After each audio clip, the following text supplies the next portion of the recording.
Welcome to another episode of the Brave Money Podcast. I'm your host, Leon Gabon. And today I have a special guest. With me is my former boss from Ticket Tags, the founder of Social Arb Investing and DumbMoney.tv, Chris Camillo. What's up, Um, Leon? hey, How you Chris. doing, man? Yeah, We could we have done this on a week when the market wasn't so painful for us? I, Oh, it's I so I painful. know, right? I know it's. I planned this episode when everything was like high and glue and going great, and It's but good. It's good. It's a good thing, man, because it gets people to kind of like you cut the fat, you get back to what really matters, and it's so easy to be just nutty and crazy and just throw out ridiculous stuff when everything is just killing it. It's not healthy mhm. for anyone. Yeah, it definitely teaches risk management more. It definitely taught me some risk management lessons for sure. Um, awesome. So if you don't know, Chris Camillo, he's famous for turning 30K into 30 million over a period of a few short years. And he pioneered this methodology called social arb investing. So if you know anything about investing, there's fundamental investing, there's value investing, there's technical analysis. But social arb is something completely new, and his book is called "Laughing at Wall Street," and you can pick it up on Amazon. And he goes into great lengths to detail what that process is, how to employ it. But with our few moments here, I would definitely wanted to pick his brain on a few things about social arb and in that book.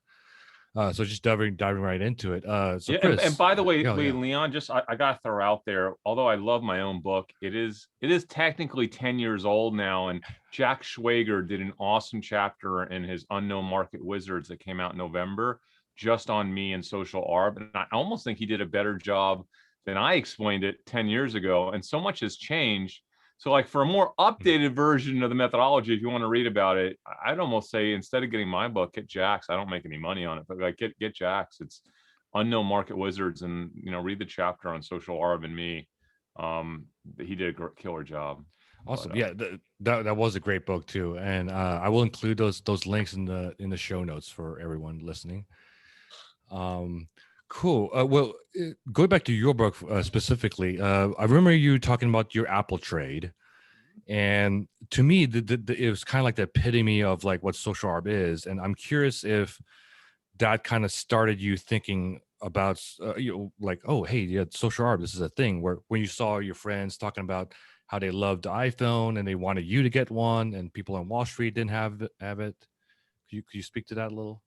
yeah, well, I think the Apple example for me was an example of where social arb works, even for one of the largest companies and most covered companies in the world on Wall Street. So like there were many examples that preceded that iPhone trade, going all the way back to when I was 13, going all the way back to the Snapple short back in 1988, 89, but the Apple one is kind of cool because I wrote a whole chapter on it, and I went back and I captured all the quotes from all what were the largest, most influential investment analysts of the day, and some of the largest buy side investors of the day, and media, all right, and everybody was just ripping apart the iPhone and the future of Apple, and how they would never succeed in that business because,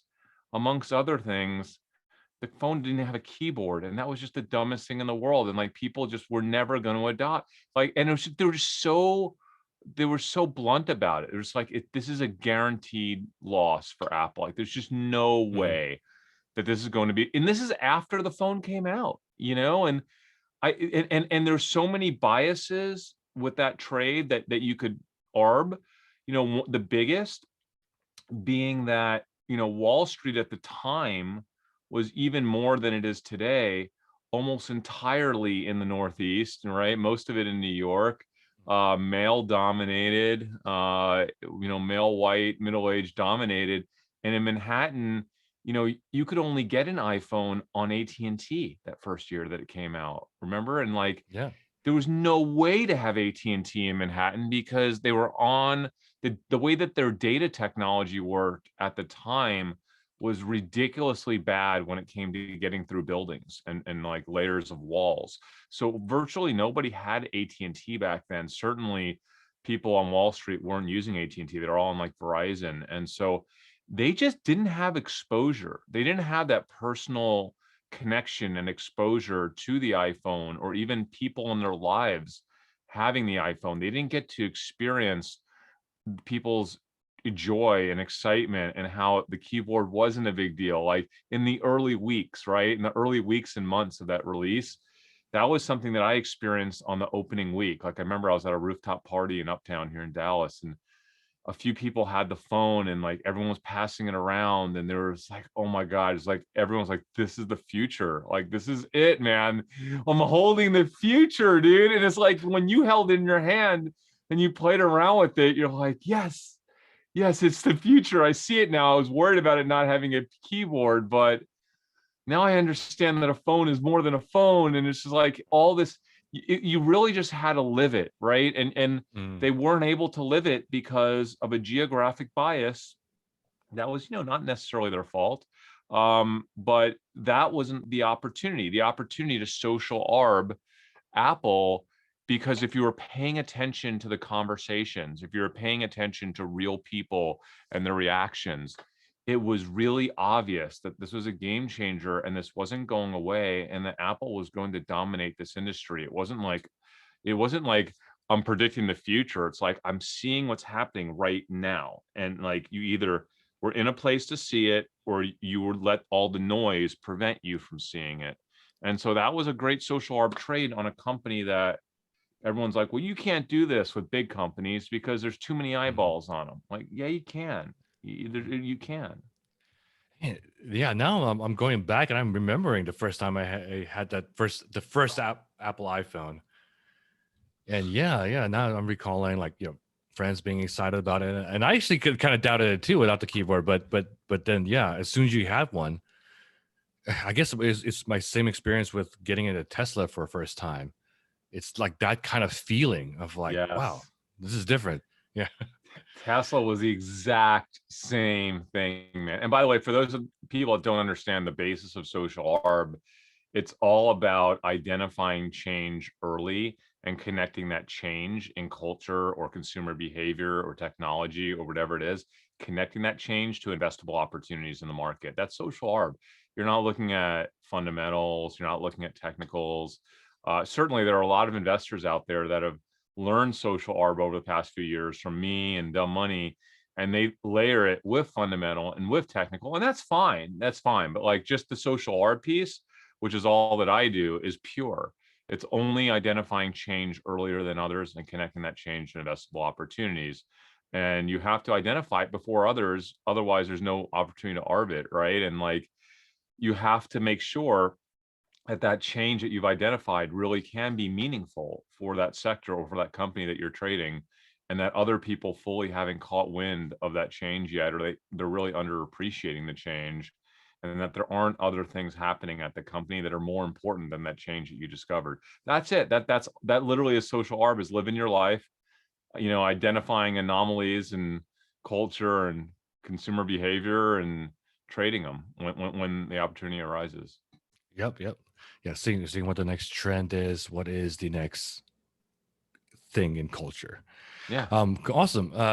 So moving on, so you seem to be on a new mission. So first it was making tens of millions of dollars, putting it in your charity, and but now it seems like you started to have this new mission where you're working on bringing more people into the investor class, and that's with YouTube and the money and other things you've been doing.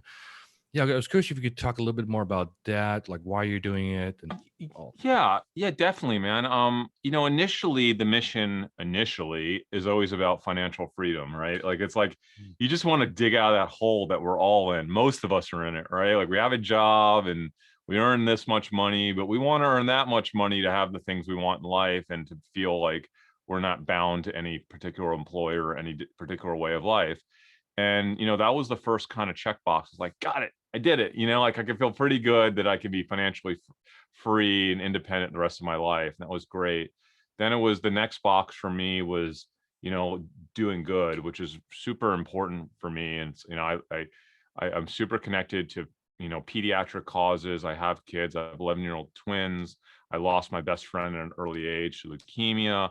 The whole world of pediatric causes is super important to me. I think it's like a no-brainer area where who wouldn't want to do good in that area, and I certainly want to. And one of the ways I can do good is just as obvious as it is, just raising money for those causes. And there's so many amazing causes for needs. So yeah, I started a foundation, the Camillo Foundation, and most of my trading is in that foundation now, trying to grow it as large as I can.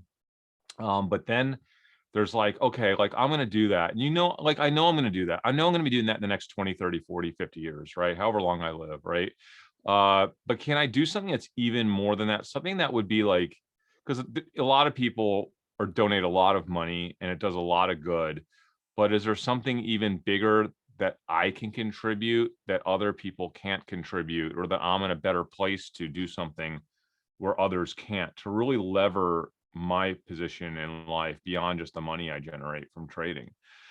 And it came to me not too long ago, a few years ago, all the conversation around the income gap, which is so important, right? Like you see this gap widening, and it just never ends. And it's like, there's no way you can't look at that and be like, that's not a great thing long term for anybody.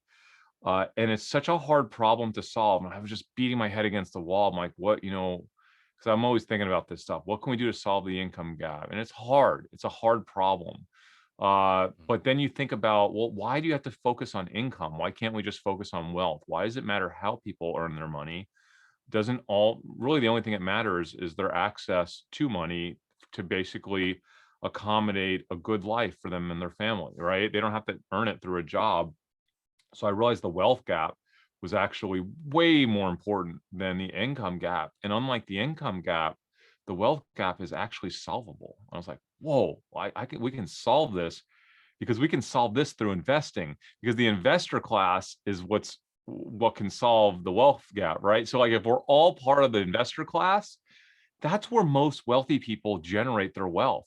Most people in the investor class, or that are considered super wealthy, that are like spreading this, this margin between the poor and the rich, where you're not getting more wealthy because your job's paying you more. After a certain point, that wealth is compounding because you have financial assets that are compounding. And that's where you really get crazy wealthy.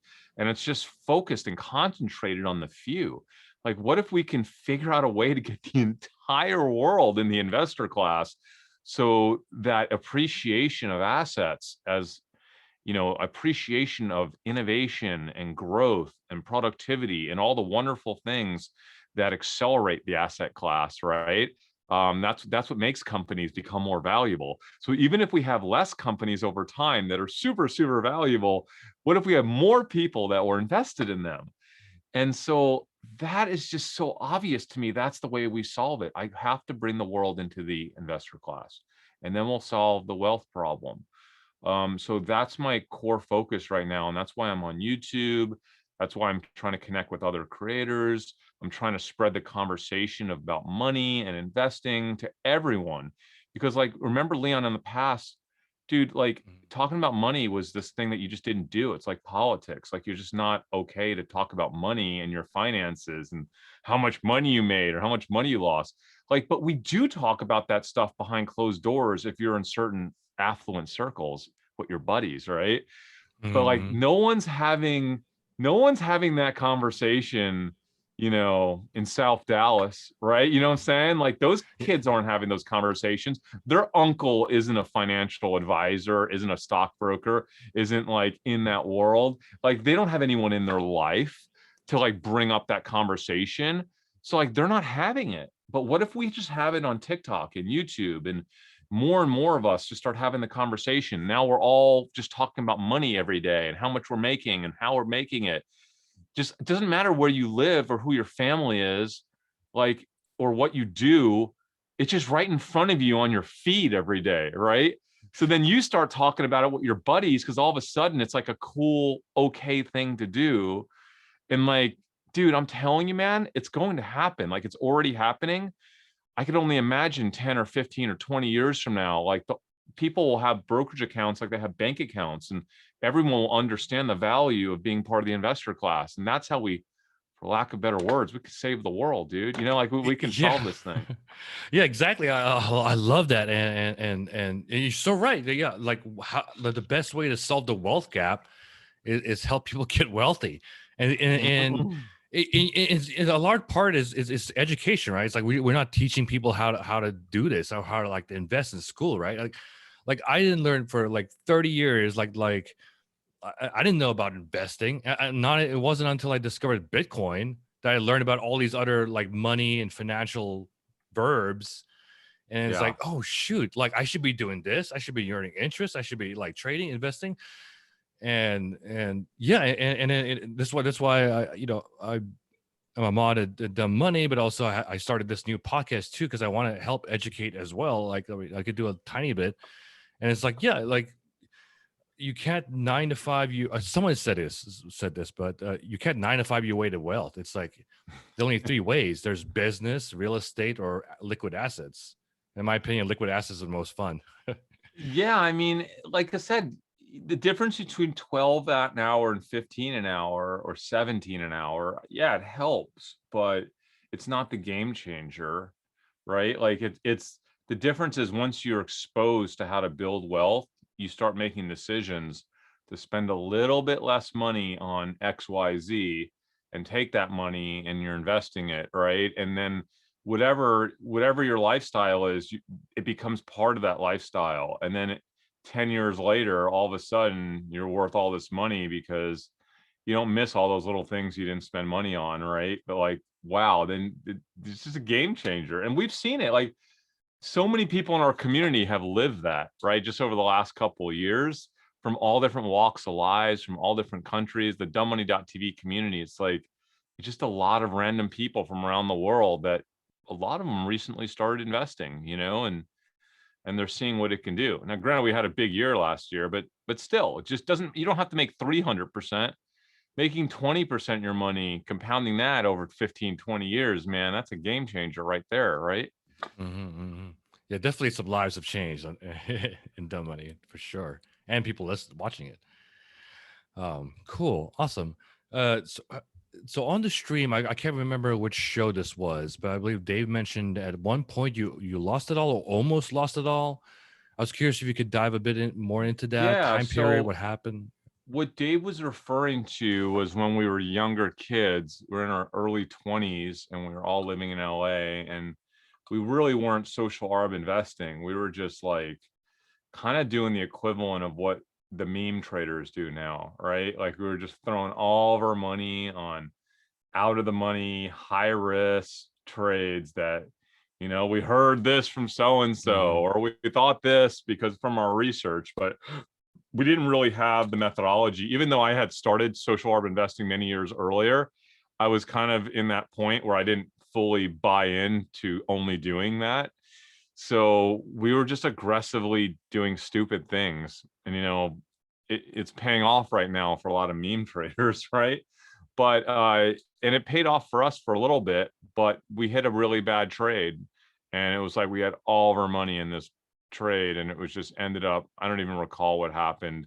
It just didn't work out, and we got zeroed out on it. And yeah, I mean, just broke. Mm. I was selling cars at the time in LA, just trying to make ends meet. And like, I just lost it all. And it was like, I don't know if I invested for a few years after that. Man, I like literally took a couple of years off because I had to like rework. There were other things going on in my life that I had to kind of reset, and I had to refocus on other stuff.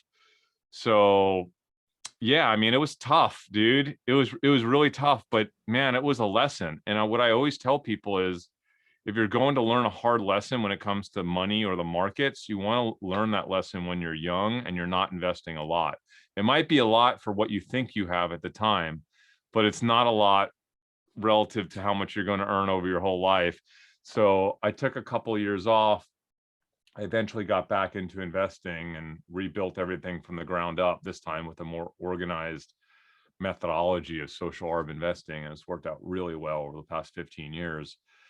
And I'll never look back. I'll never invest any other way now. Like, I'm only going to social arb invest till the day I die. That's all there is to it. But there's nothing wrong with losing money and learning a lesson. That's the great thing about losing in the market. Like, if you lose someplace else, you might not learn a lesson, but in the market, every loss comes with a lesson. Like, okay, what went wrong? And then you're like, I'm not doing that again. Like, and it's like the best way to Absolutely. become a great investor. That's why if you speak to so many great investors, they'll always tell you it takes time and learnings, right? Like, someone can teach you everything and it doesn't matter, because the bottom line is, as soon as you get out there, you're going to have to learn your own way. You just have to do it. You just have to do it, start. Yeah, yeah. The, I mean, I think this is a common thing. It's like you don't really learn from the wins. You definitely learn every time you lose. Yeah. It's like hardened in your brain. The bigger the loss, the bigger the lesson. And yeah, oh, I just had a big one recently myself. But awesome. It's a Um, necessary part of the journey. It really is. It makes you wiser every time. It really does. I had a big one. I know 2 years ago, I had a huge loss in, because of Tim Hortons, and I learned my lesson, right? Like, I had investigated 2/3 of a company and I under researched the third of it that killed me, and I learned my lesson, and not to take that for granted. Next time I have to do my more due diligence, more homework, more research. Um, and that was very late in my career, and I'm still learning. gotcha. Yep. Awesome. Cool. So in ending, besides going to learn more about Social Arb on themoney.tv, I was wondering what couple of things we can leave for our audience. People who are haven't gotten into investing yet, or maybe they tried a little bit. What would you leave one or two things for them? Yeah, I would say, first of all, you just have to start, right? And I'm not giving investment advice by saying you just have to start. You have to do it, and do it with money you don't care about. Do it with $20. I don't care. Open up an account, put some money you don't care to lose. Just start learning, like, what works and what doesn't work, and figure out a methodology that works for you. Like, if you're a big math guy, right? Maybe a technical investing is for you if you enjoy looking at charts all day. If you're like a financial whiz and you just absolutely love digging through financials 24 hours a day, maybe being a great fundamental investor, maybe that's it for you, right? Like, if you're like everybody else, which is probably 99% of us, maybe social arb is for you, right? And then in which case, join dumbmoney.tv. Well, it's not like it's free, right? We don't charge anything. It's just a community. We all collaborate on ideas and on research and help each other figure out great investments. But maybe I think social arb trading is for most people. So I'm not trying to prop up my way, but I think for most people, most of the time, social arb is it. So just join and just start learning, and just have very low expectations for yourself the first few years, right? But just know that you're essentially guaranteed to become better every single year, and you're going to. It's so empowering. It's so empowering. Mhm. Like 5 years down the road, when you're like, yeah, I'm super proficient investor. I understand it perfectly, and I love it. And it's something that I do. It's the world's greatest hobby. It's the only hobby that, like, pays you money, right? And can make you financially wealthy. Right? It's the greatest thing. I can't imagine not having a brokerage account and doing this in some regard. And understand this, you don't have to do this every day. You can be a social arb investor. You can just find one great investment every couple of years, and that's a game changer. Just live your life, look for change. When you see change, try to connect the dots to an investable company, share it with others, and let others poke holes in your thesis and help you. It could be our community, it could be other communities. And you don't have to do this every day. It could just be part of your life, just a new way of thinking. Just do it. Like, if you haven't done it yet, you just got to open up that account and do it. Yeah. Yeah. Journey of 10,000 steps. You got to take one. Well, thanks, Chris. And this is a great episode. And see you guys next time.